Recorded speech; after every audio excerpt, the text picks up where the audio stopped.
Hey guys, how's it going? It's Al. I have a very important video for you guys today. How to win on DraftKings. My lineup building process. My process approaching a week of DraftKings NFL. And as a special treat for you guys, I have brought on one of the best players that I've ever met over my course of my career here in daily fantasy. Drew Dinkmeyer from DailyRoto, one of the biggest winners in the history of daily fantasy. Don't get all nitpicky on, well, this guy has won more maybe than Drew. Okay. This dude is in the Hall of Fame as far as daily fantasy goes. First ballot Hall of Famer. There is no doubt that he is one of the biggest winners.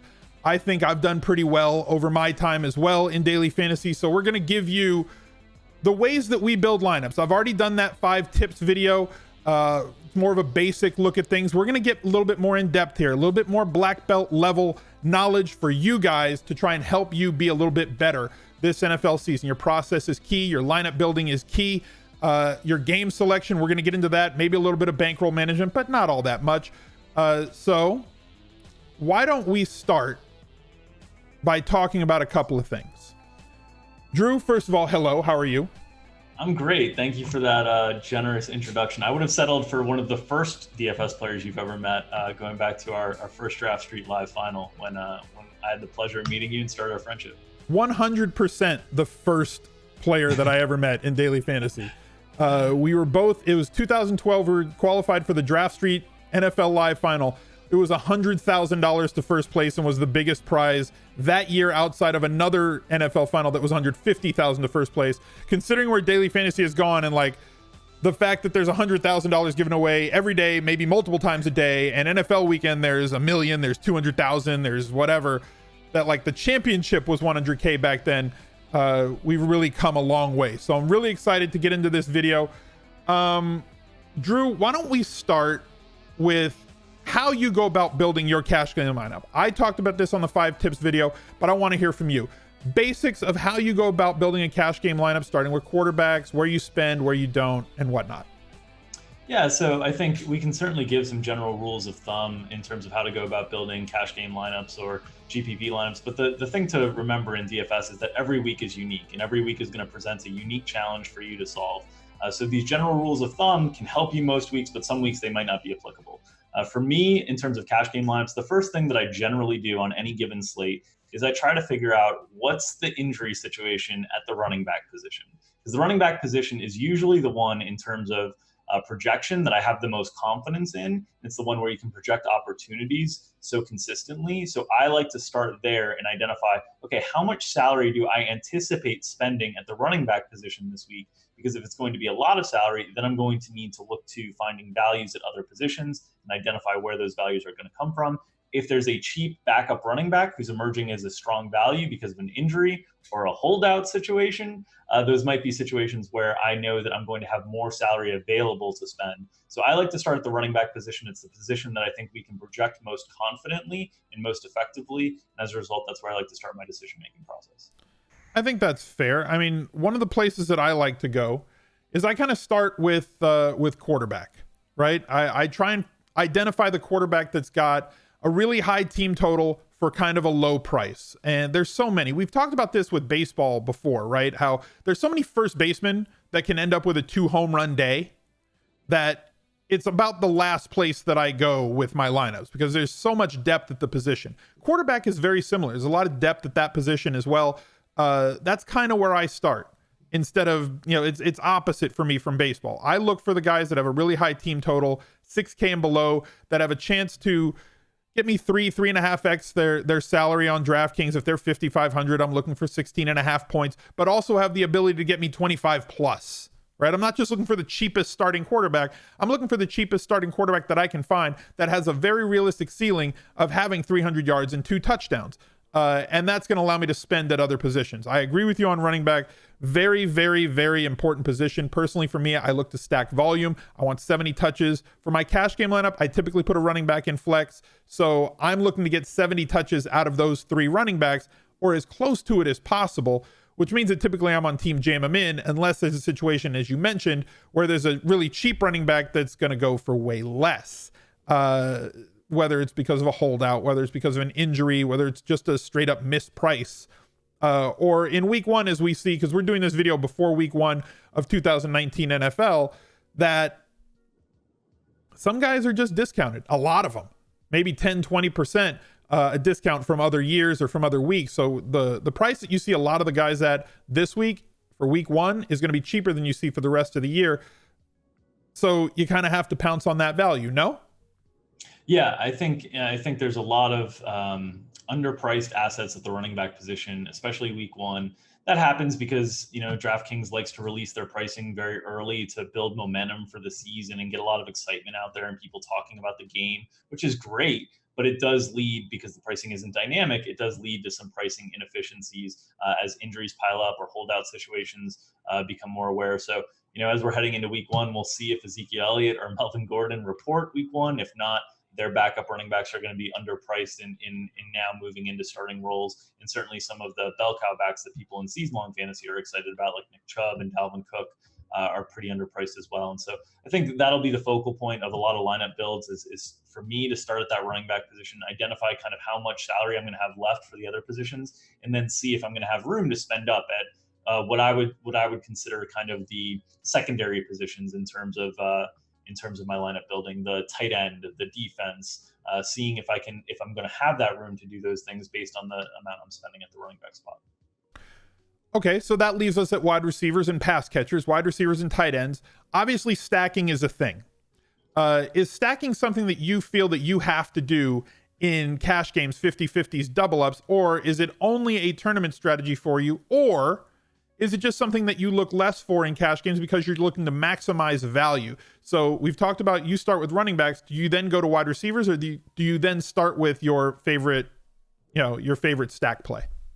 Yeah, so I will go from running backs immediately to wide receivers. And with regards to stacking, I think it's an interesting conversation. It depends a little bit on the type of cash game format that you're playing. If you're considering a cash game like, a 5-man winner take all or a 3-man winner take all, you might want to increase some correlation in those lineups because it's not paying out, the top 50% of the field. It's paying out the top 30 or the top 20% of the field. So if you consider those cash games, you might want to increase correlation there. But I would say in general, for me, for 50-50s, for double ups, for head-to-head games, I'm not necessarily forcing a stack. If one happens naturally, because I really like a passing combination on a week, that is totally great. And I've increased some correlation in my lineup, and it's already the type of lineup that's projecting very well for me. But in general, I'm focused on kind of identifying the best projection per dollar spent at the position. And for wide receiver, that'll ultimately lead me to, a couple different types of options. Sometimes it'll be the high-priced wide receivers. Oftentimes it's kind of those mid-tier wide receivers that have gone a little bit overlooked in the pricing. And that certainly can happen week one on DraftKings as well. And occasionally it'll be the really cheap wide receiver that's, sub 4K that just happens to, have a target projection that's in the 6 to 7 range that I feel okay about on a given week. In those jam them in weeks where you need to create the salary relief, sometimes that'll happen too. But I go from running backs to wide receivers, and specifically with regards to stacking, I don't think it's a necessity in cash games, but I think certain types of cash games that you might consider increasing your correlation to help your overall upside. For those of you who are kind of skipped ahead in the video, joining me today on this video, first of all, thank you for all the support on the YouTube channel so far this August. We're really excited to get to the season. I've got Drew Dinkmeyer here from DailyRoto.com. There is a link down below if you're interested in buying their projections and buying their service for NFL or across all sports, as they offer, as you can see, NFL, NBA, NHL, MLB, college football, golf, everything involved in their elite package. At checkout, you can use promo code SMIZLIFE, or there is a link directly to the subscription page, whether you're buying an NFL only subscription or their elite subscription, which covers everything, right there in the description. So drop a like on the video, subscribe to the channel. And if you want to try and get a little bit better at daily fantasy and learn from Drew on a day in, day out basis through Daily Roto and all the great people that they have over there, Mike Leone and Drewby and everybody else, definitely click on that link. So you mentioned differentiation for certain games that are a little bit different in terms of payout structure. Like for me, I define a cash game as anything that pays out, 33% or more of the prize pool. So your 3-man games, your triple ups, your 50-50s, your double ups, your head-to-heads, all those games I define as cash games. So when we talk about building a cash game lineup, that's what I'm really focusing on. You're trying to maximize floor, which means that you don't want players that might get, 4 or 5 targets, but one of them might be a 60-yard touchdown. You want players that are going to get 6, 7, 8, 9, 12 targets. You want running backs that are going to get 20 to 25 touches. You're a little bit more lenient as you go down in salary. If there's a 5K running back that's going to get 18 touches, that's probably a better value than a 8K running back that's going to get 20 touches. I'm not going to pay that much more for 2 more touches. So typically speaking, you're looking to stack volume in cash games. Now, tournaments, as you said, the 5-man games, those pay out 20% of the field. That would be a tournament or a league game, right? A smaller one would be like the winner take all 10-mans or the 5-man games. Those are league games. Those are league lineups. How do you go about building? We'll get to tournaments in a minute, right? Sure. The larger field tournaments typically pay out 18 to 22% of the pool with more money way up top, and it declines down that payout arc. But in terms of those like 5-man winner take alls, satellites, where you're trying to get a ticket into a bigger contest, if you're a smaller player and you want to play into the Wildcat on DraftKings, which is a $333 entry fee, and you want to enter a $3 tournament satellite to try and get into that, and it's winner take all the money's up top, how do you go about building a lineup for those type of leagues games that differs from your cash game lineup? How do those strategies change? So I think for a lot of people, the way that they'll reference a league's lineup is that it'll be similar to a cash game lineup, but with a little bit extra correlation kind of built in. And I think that is right for certain types of league games, but I think that can be misleading for bigger field league games like 10-man winner take all or 20-man winner take all, or these types of satellites where you have to beat 50 to 100 people. I think those should be treated like pure GPPs, and because oftentimes you will see people treat those as like a cash game lineup with a little bit of enhanced correlation, you'll actually have opportunities where the ownership gets overly condensed on a few of the strong plays. And so if you do take kind of a contrarian approach, even in field sizes that aren't considered really large, you're getting a lot of leverage because the field is really condensing on a few plays. So in those like 10-man leagues, even in some 5-man leagues, I would treat those more like a single entry or a 3-max type GPP tournament, because I think you're benefiting long term in terms of the condensed overlapped ownership from your competitors.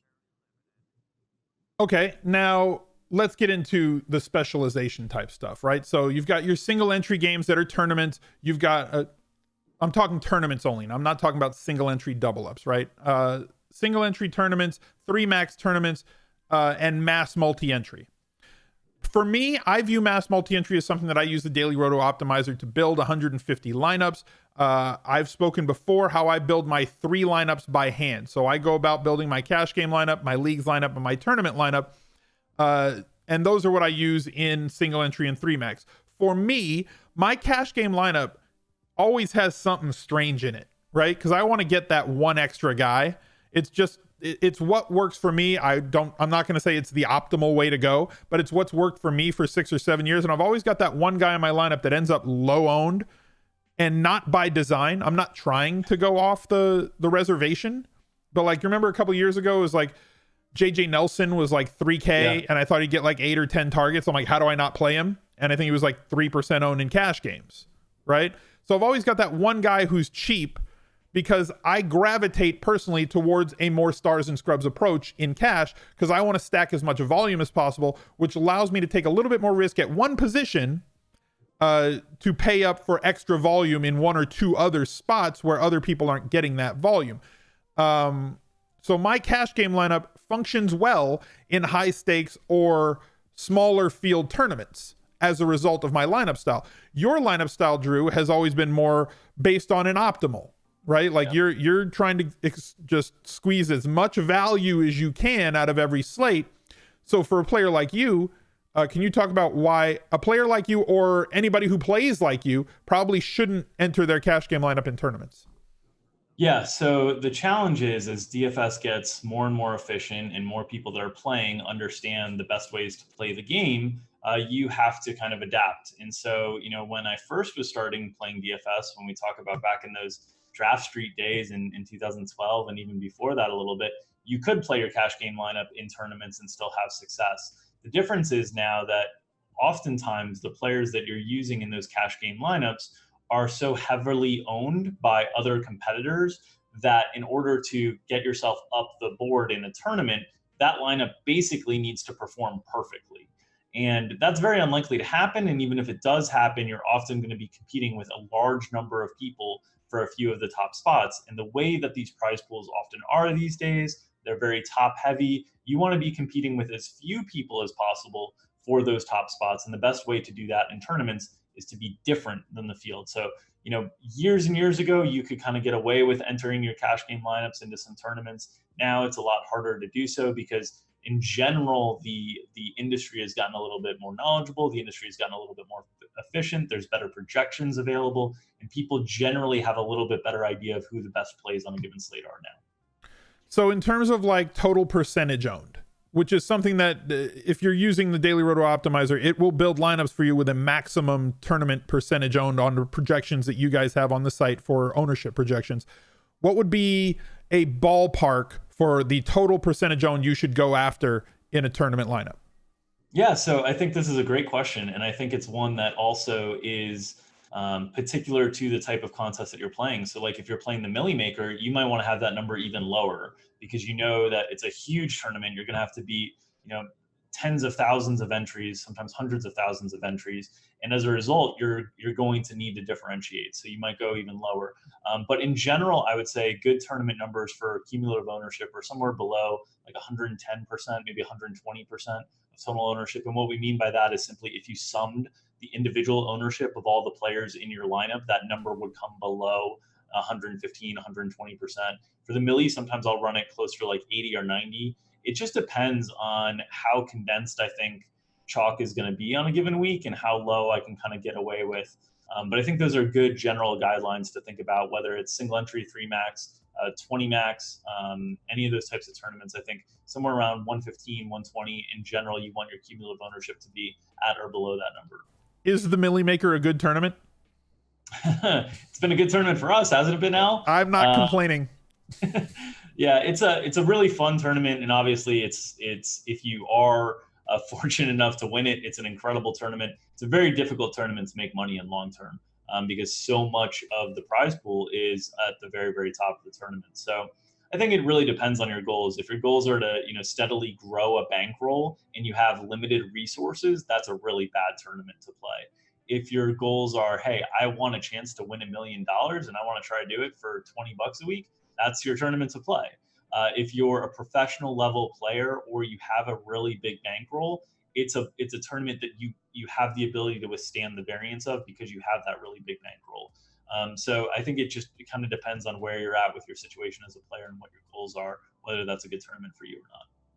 I've always viewed the Millie Maker as an anti-chip, right? I mean, I play enough a week that if I have the nuts, I want to walk away with $1 million. Plus, obviously, if I have the nuts, I'm going to win more tournaments than just the Millie Maker. So like, I'm going to win seats to live finals. I'm going to win the smaller tournaments. I'm probably going to place in the top 3 or 5 of the slant. I'm probably going to win the 3 max. I'm going to win a lot of stuff. So instead of winning a few $100,000, I want to win $1.5 to $2 million in a weekend if I am on all of the right players. And for me, that's the only way to do that is to enter the Millie Maker. I understand if you're a smaller bankroll player and you're trying to grind up a bankroll, then the Millie Maker is not for you. But if you're trying to grind up a bankroll, what would be some games in the lobby, Drew, that you think would probably lead people to a little bit more success if they're trying to grind up a bankroll? Yeah, so this is a great question, and I think it also depends on kind of what level you're at. But I would say those 3 max tournaments or single entry tournaments are great ways to try to grind up a bankroll. I think historically, a lot of the advice that a lot of people in the industry had always given is the idea of like grinding up your bankroll through cash games. I think that's much, much more difficult these days. Definitely. Cash games have gotten far more efficient. They're loaded with pros or professional level players in terms of their talent level. So I think it's much harder to do now. I think the more realistic way to do it now is actually through those single entry 3 max contests. I also think any contest that has like a flatter payout structure, the one that I love on DraftKings is always that slant contest. And now I know you love it as well. Mm-hmm. That's one that I can comfortably mass multi-enter. It's usually a $9 tournament. So you're talking about getting in there, for $13.50 if you're putting in 150 lineups. And for me, that's a reasonable spend on a given week. For some people, bankroll wise, that might be too much. But even if you were to play like 20 lineups in that tournament, the payout structure is 2x. The top prize is, it's a $500,000 tournament. I've got it up on the screen. $500,000 tournament, 10% of the prize pool going to first place, 10% of first place going to 10th place. And I mean, obviously in week one, which is what we're using here as an example, it's going to pay out 21% of the prize pool. I'd prefer 18 to 20%, with a min cash being 2x your buy-in. So if you're looking for longevity in tournaments, because yes, if you're looking to bank a tournament, when you win, you want to maximize as much as you can win. But the problem is only one guy gets to do that every single tournament or every single week. So for me, somebody who plays a lot of different slates and plays every week, and if you're a daily fantasy MLB player or an NBA player, you want a flatter payout structure. When you win, you're still going to win a ton and blow up your bankroll. But when you lose or you have an average day, you're going to float closer to that buy-in level. You're not going to have, cliff diving sort of outcomes where, hey, I won all the money or I'm stuck on a rock. Yeah, so I'd say in general, the smaller the bankroll that you have, the flatter the payout structure, the better for you. Because the bigger the bankroll you have, the more variance you can withstand. Essentially, you have more bullets to fire long term, so you can withstand that variance of, hey, I'm finishing 5th and I'm getting 1/20th of first, which is what some of these prize pools are these days. But if you have a relatively tight bankroll, it's really hard to withstand that with so much of the prize pool kind of going up top. So I think the smaller the bankroll you have, or the more modest bankroll that you have, the more you should like the flatter payout structures. I happen to like them because I just think they're fun contests to play. And when it gets down to the sweat at the end, I'm not like losing my mind because the pay jumps aren't so substantial that every half point is a mortgage. So that's kind of the way that I look at it. But if you have a really big bankroll, I know there's a lot of reasoning behind not being afraid of those top heavy structures because you can withstand that variance. I mean, look, the Millie Maker is $1 million to first place. It's a $5 million prize pool, which means 20% to first. If you come in 10th, you get $10,000, which, hey, 20 into 10,000 is pretty awesome. But like, I did not have a winning year last year, and I had a top 10 millionaire maker finish. I finished like 7th or 8th in one millionaire maker last year. If I finished 4 slots higher, I have a profitable year. So that's a little bit insane when you think about 4 spots in a 250,000 entry tournament would have completely swung somebody's profitability over the course of a season, as opposed to smaller buy-ins. Your dips are lower, your ups are your upswings are not as drastic as if you would win the million. But that 10th place being 1% of first place, like I said, this is a really fun tournament. It's a promotional tournament. It's there to get people into the tent. I play it every single week, right? I'll be your Huckleberry. I'll throw 150 at this tournament every single week. But my bankroll is a little bit different from other people's bankrolls. So for me, playing this tournament is a little bit different than people with smaller bankrolls, maybe trying to go after the 20 max $2 million play action with 200K to first. You're not competing against other people with 150 lineups, 20 max in that one, 3 max games. They have a quarter buy-in game where you can min-max in that one for not a lot of money if you want to try out an optimizer and try and jam 150 and do all the things that we're going to talk about in the projections and optimizer video to try and manage 150 lineups over the course of a week and your groups and all your stacks and everything else. But game selection is key. I do think based on your buy-in, Adam Levitan did a great article on DK Playbook last week about people with different buy-in levels. If you're playing $20 a week, $100 a week, $1,000 a week, he gives his ideas of what your allocations should be across that to give yourself a chance to avoid the risk of ruin, but also give yourself the upside to win some tournaments. I thought he did a great job on that one. Personally, selected contests, like the way you game select is a little bit salt to taste, right? Yeah. Drew said that the games are going to be a little bit tougher to beat now than they were before, right? So in cash games. And I totally agree with him. We play really high stakes head-to-head games. We play preferably not against one another, right? I think I have Drew excluded on DraftKings. You can block people on DraftKings from being auto-matched with you or taking your game. So I don't want to play for high stakes against friends of mine. So you exclude those people from being able to be matched from you. If you're somebody that doesn't want to play you, well, this guy's too good and I don't want him to play me, then you can exclude him as well. But you're still going to get matched with a lot of people that are very good players. So you got to find the games that you can beat. The best way to do that is to use some sort of bankroll tracking software. Whether you build it yourself, find somebody that's an Excel spreadsheet wizard to build one for you, or you use one of the sites that's out there. And there's plenty of them to do the bankroll tracking for you. I highly advise people to use bankroll tracking software to notice where you're good and where you're bad. I use the Art of War reference a lot. Where you're weak, or where your opponent is weak, attack. Where your opponent is strong, retreat. So if you find out that you're a winning player in specific game types, whether they're 50-50s, double ups, single entry 50-50s, large field ones, smaller field ones, head-to-heads, know who your opponents are and who beats you and who you beat, which tournaments you perform better in. Do you perform better in 150 max tournaments or single entry? Focus on those, the ones that you do good. Don't worry about taking the games that you're a C or a C plus player and try and turn them into a B minus or a B. Focus on the games that you're an A or an A minus player and turn those into an A plus or an A. That is my game selection tip for everybody.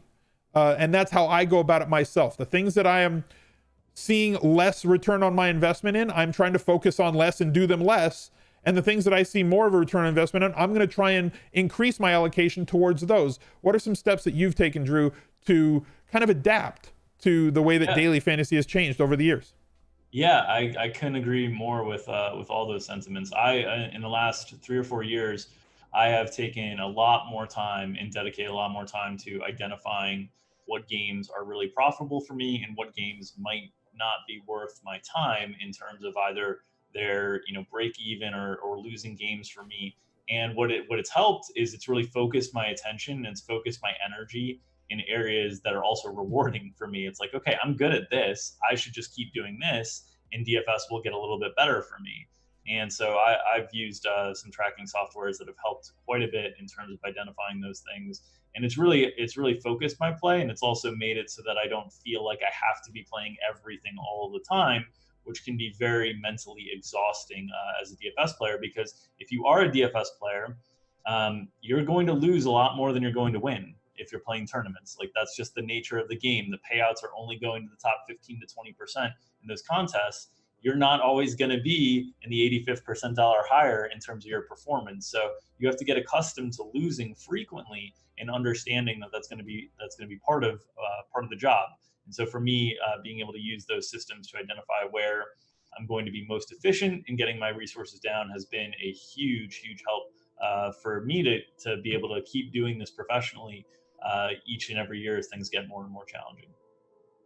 Drew, thank you for joining me on this video today. I appreciate you being here to share your insights with everybody else. If you want to see more from Drew, go down in the description down below. Click on the links to DailyRoto. He provides their projections. He is one of the founders from DailyRoto.